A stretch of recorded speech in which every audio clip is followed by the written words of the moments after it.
we need to leave the land that we are using in a better way than what it currently is. If we don't, who's going to?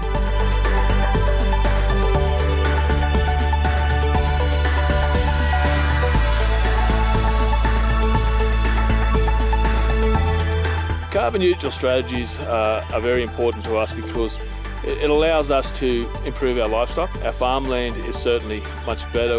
We've been able to help our river systems, our waterways.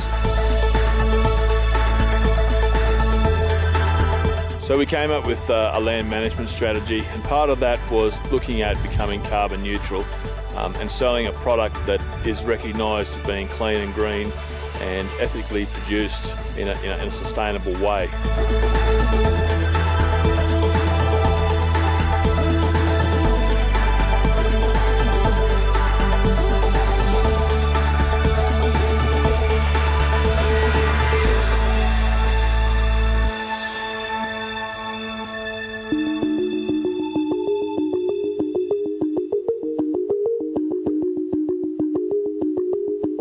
Genetics was probably the first thing we started on. It's the one that takes the longest to implement. It takes a long time to come through.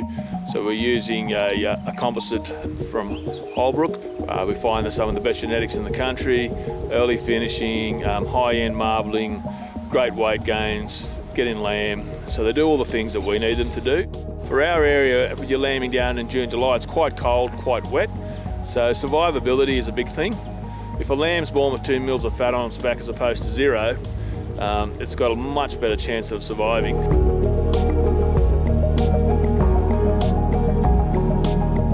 Clover is king for us, there's no doubt about it. Without clover, we can't finish our lambs. Most of our lambs will come off mum in a position that can quickly be finished in the feedlot or go direct to slaughter. As soon as a pasture gets to a certain height, we tend to take it down, allowing new fresh growth to come through. It's nicer, it's sweeter, the stock do better on it, you keep up your growth rates. So a lot of the paddocks that were on Dunkeld Pastoral were large paddocks, and some of them up to 120 hectares.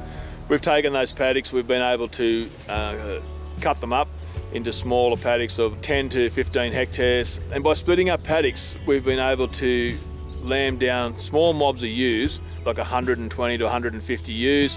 So we're getting higher lambing percentages. By planting trees, we have Shelterbelts, we can drop the overall chill factor, I guess, 4 or 5 degrees. And that's the difference between lamb surviving and lambs not. Part of our land management strategy is to undertake putting 20% of our actual land mass into our creeks and Shelterbelts and just paddock trees, and we have up to 30 and 50 metre corridors that interlink between the farms. So we want to be able to offer a habitat region for birds and wildlife that can move freely throughout the farm and still be able to not have to go across grazing land, but they can go up a creek system or down through a paddock plantation, and you need some wider areas for that to happen. But it makes the farm warmer, it helps us with our lambing percentages, and it's just the right thing to do. The feedlot has helped us to finish lambs just when they're on the verge of being finished, but the season runs out, whether it's an early season or just hasn't been a great one all around. We're not parking lambs of 5 or 10,000 and eating grass and not putting on weight. It gives us flexibility. It allows us to not take a step backwards. It allows us to get our lambs off quicker. It allows us to get our ewes back into lamb and save grasses for them. It allows us to increase our production for next year, and it just has this rolling effect all the way through. We're turning off more kilos, we're finishing quicker. There's so many things that we've been able to do, which ultimately all translate to the bottom line. While one area might only be giving you 1 or 2%, another area might be giving you 5%. But if you put 5 or 6 1 or 2%ers against each other, then all of a sudden you end up with a 10 or a 15 gain, and over 5 years, that's a big increase. Now, it won't be long before I think a carbon neutral product is actually warranted and will pay a premium, and we certainly want to be ready and in a position to take advantage of those markets and be definitely at the forefront when that happens. It's about taking the land you've got and utilising it to the best of its potential but in a way that's sustainable.